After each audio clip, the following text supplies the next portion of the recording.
now looking at the economy. We know when we started, we said, look at the state of the nation, property and everything.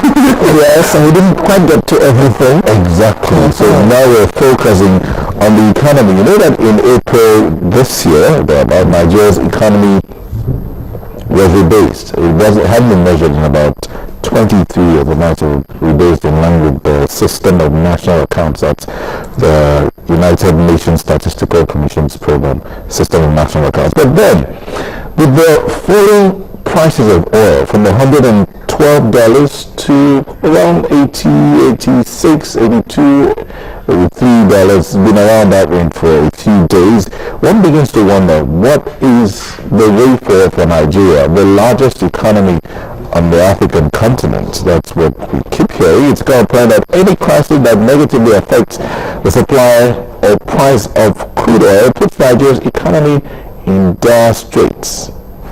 This is why the question oil prices, which results from the 2008 global international financial crisis, had a telling effect on the inflow of petrodollars into the Nigerian economy.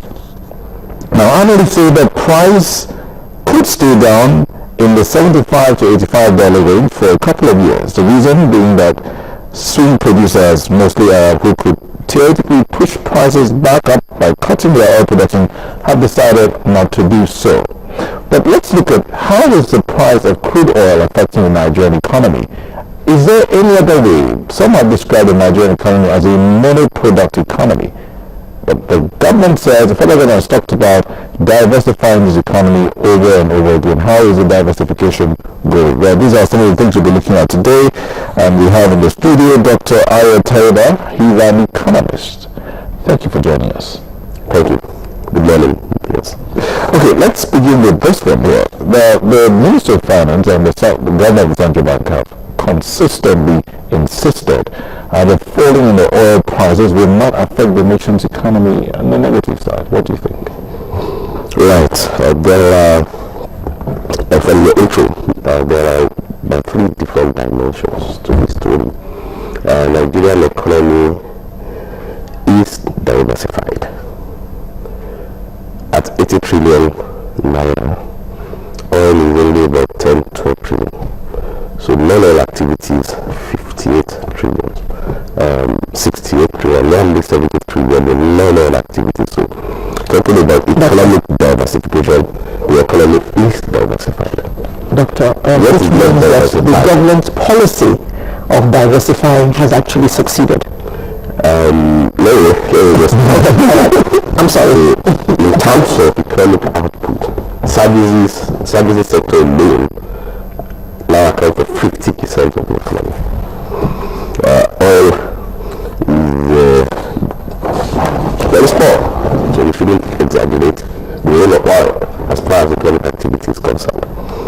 The second dimension to it is that government revenue is dependent on oil earnings. As large as our non-oil sector is, as large as our non-oil production is, we get very little from non-oil revenue. In a 70 trillion non-oil economy, we get like 3 trillion, and have to rely on oil for about 7 trillion a year. So when oil prices drop, it hurts government revenue and therefore hurts government spending.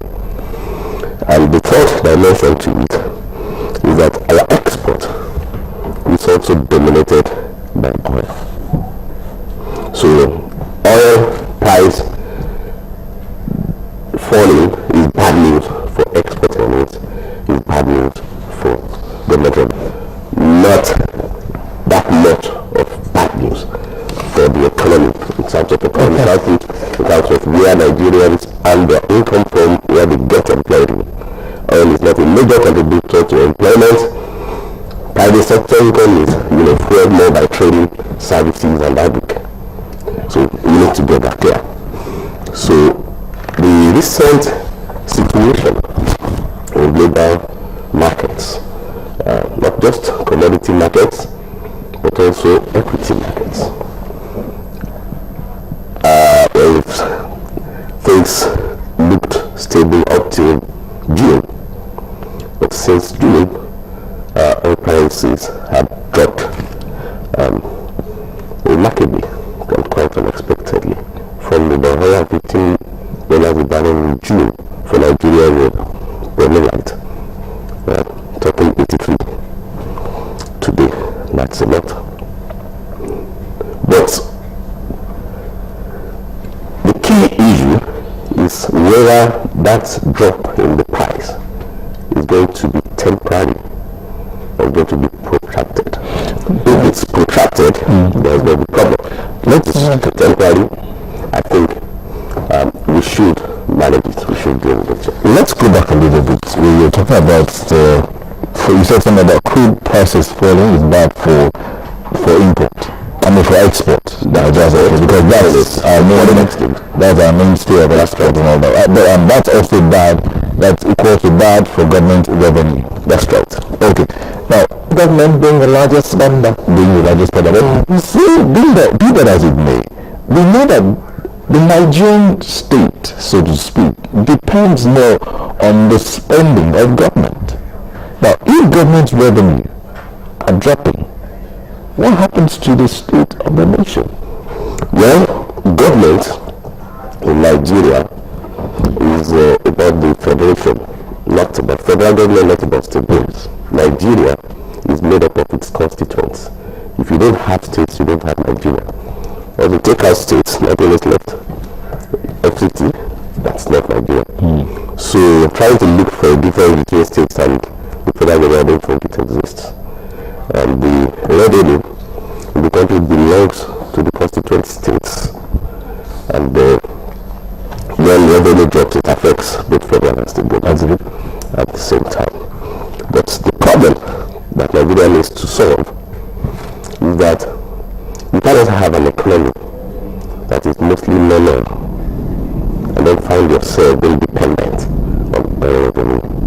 Some hard work needs to be done there. Prior to independence, the regions, there was no oil in Nigeria. The regions raised enough nominal revenue to fund government activities, to fund development. So why would we know how to do it better prior to independence than now? So Nigeria needs to transit, to a situation where the government revenue reflects the dominant activity, the dominant production activities in the country, which leads the states and further, the federation.